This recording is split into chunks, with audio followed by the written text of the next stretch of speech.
In this video, I'm going to show you a couple of different options for making limbs, things like arms, legs, and tails. I have three finished products here that I just was going to quickly show you, and then I'll walk through the steps involved in making each one of these. So here we have an arm, which could also be a leg. It's got some little finger indentations in it, and it's bent at the elbow.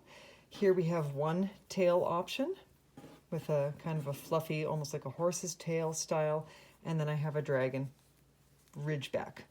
So I'll move all of these aside. We're going to start with this one here, and I'm just going to show you, this is the leg of a sock. I just cut a section of it, and I'm going to start by folding it right sides together, just like that.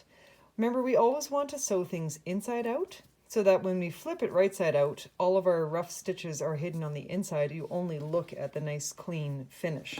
Okay, so starting from the corner, I'm going to use the back stitch in order to start up at the top corner here. This is where the actual fingers would be. So doing a back stitch, which you should watch the back stitch video and practice before you attempt this. Make sure you're good at it. I'm going to just go ahead and put some stitches in. I'll come up a little closer. I just want to show you the important thing when you're doing your sewing for your limbs, because a lot of them will be stuffed after they've been sewn. You want to make sure that you're not sewing too close to the edge, so when you flip it right side out, these edges don't poke out on you. So go in, I'm about 1/2 centimeter from the edge where I'm doing my back stitching. Doing this a little quick, trying to keep this video short, so bear with me.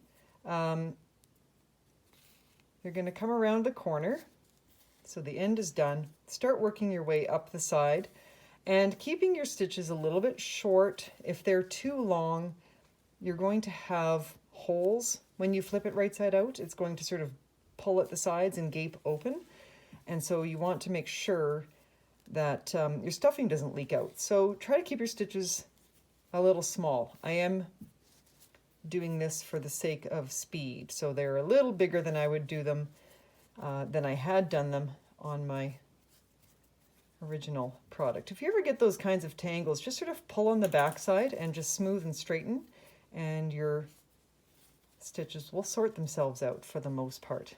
So once you get to the point where you decide you want your bend in your limb, like you want a knee or you want an elbow joint, for example, you're going to just take the fabric. I'm going to come up to the end of my colorful section. I'm going to take this folded tube that I have, and I'm just going to do like a little accordion pleat, sort of like that. This is similar to what I did with the ears to get the curve. Now I'm going to just throw a few stitches in here. So just to make sure that it's secure, I'll do it once, going through all of those layers. So just poking right through with your needle, and doing it a second time, and continuing just to give it a little more strength. You might want to do it a third time. I'm running short on thread here, but you get the idea. From here, you just simply keep going until you reach the top edge. So you're going to continue the back stitch all the way up to there, and then tie a knot. Don't sew it shut, because of course you need to flip it right side out in order to stuff it. Okay, so this has been sewn up to the top, then flipped right side out. You can see how you see the nice colorful pattern. You don't see those raggedy edges because they're turned to the inside. Now, to get those little toes or fingers, whatever kind of limb you think of this as, all you really have to do is, once you've flipped it, I put a little bit of stuffing in, and then you're just going to go in with another needle and thread, and you can start on the back side if you wish. I'm going to go right over top of the stitches I already did. Go ahead and just pull, and you're going to let the thread loop around, and you're going to do a second stitch right on top of the first stitch, and just pull tight. So now you can really see that limb. To skip from this over to this, all I do is see where my thread came out last.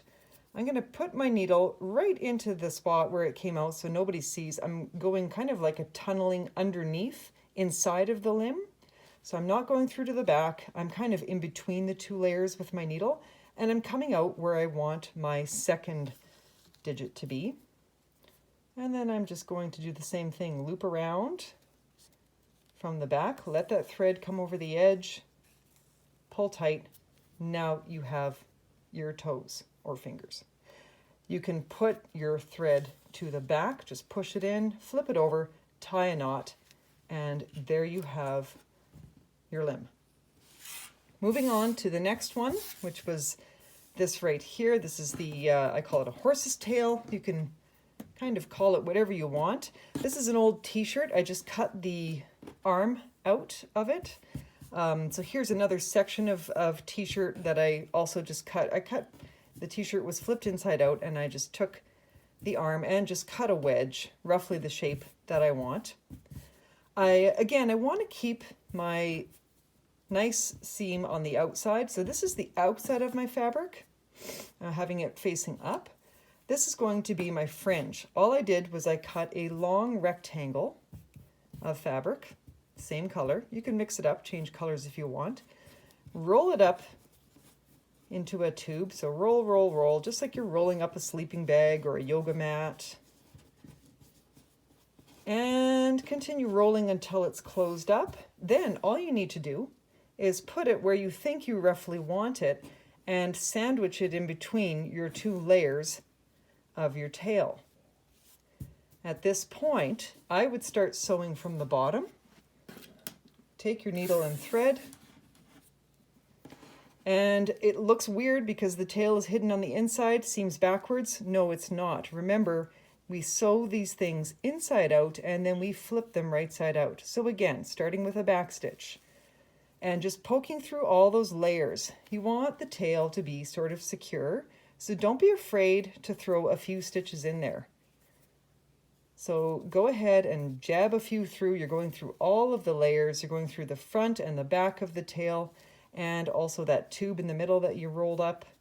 I'm going to do one more because with hand sewing, it's okay to be a little more redundant, going over your stitches a few times just to make sure that they're stronger. If you were doing this on machine, the stitches would be stronger, but because we're doing this by hand, doing a few stitches is okay.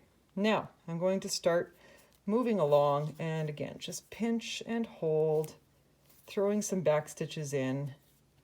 Once again, I apologize for the speed and not perfection of this. I'm trying to keep my videos under 10 minutes, so here we go. Just putting a few more stitches in, and you're going to continue on like this. I'm just going to do a few more, and then I'm going to show you how this turns out once you've got those two layers caught together. So I'm still back stitching. Back stitch is a great stitch to use. It's the strongest of them all, and just kind of easy to see and easy to know that you haven't left any huge gaping holes because it really closes off onto itself. So imagine this is my tail. I would continue stitching this as far as I want for my tail to be long. So this one has been cut actually longer than my finished sample tail, but I'm just going to stop at this point. Let's pretend I'm done. I want a short tail with a long fringe. I'm going to go ahead, tie a knot just to finish it off. And then I've decided I want a short stubby tail. I'm going to go ahead and take this and flip it right side out. Pull out that tail end. Of course, I caught it a little bit. I'm just going to pull on that and break that. That's okay, because I'm going to cut it anyways. So here is my short tail, much shorter and stubbier than this one. How do I get my fringe? All I need to do is take my scissors and just cut up into that tunnel and start cutting and keep cutting through all of your layers until you start getting your little long fringy pieces hanging out. First few cuts are a little tricky, but once you get the hang of it, you'll get more and more fringy bits for that tail. And that's how you get that tail. I'll just do a few more just to kind of show you. This is really quick and not as nice as I would do it if I was really taking the time to do a project. But there you have it. That's how you get a fringe tail. Last thing I want to show you is the dinosaur, or the dragon tail, however you want to call it. This is the same setup as the other brown tail, in that you put what you want to end up on the outside needs to go on the inside first.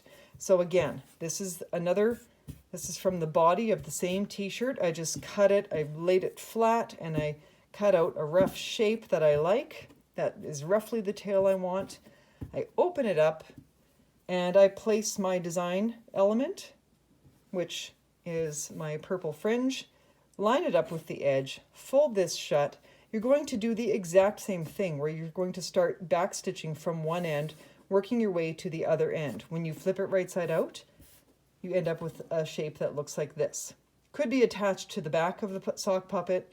You can be creative with the shapes here. You can do all kinds of different things.